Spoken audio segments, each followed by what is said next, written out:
In this lesson, we learn the usage of connectors of reason, cause, and purpose.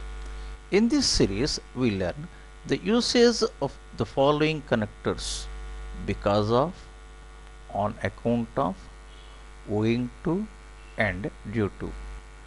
To join given two sentences, we use the following structure: connector plus noun or noun phrase or present participle, that is V4 form of the verb.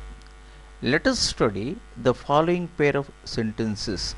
He stole my books. He was fined. Because of his stealing my books, he was fined. On account of his stealing my books, he was fined. Owing to his stealing my books, he was fined.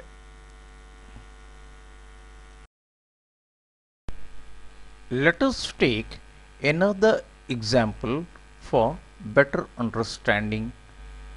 The project has been cancelled.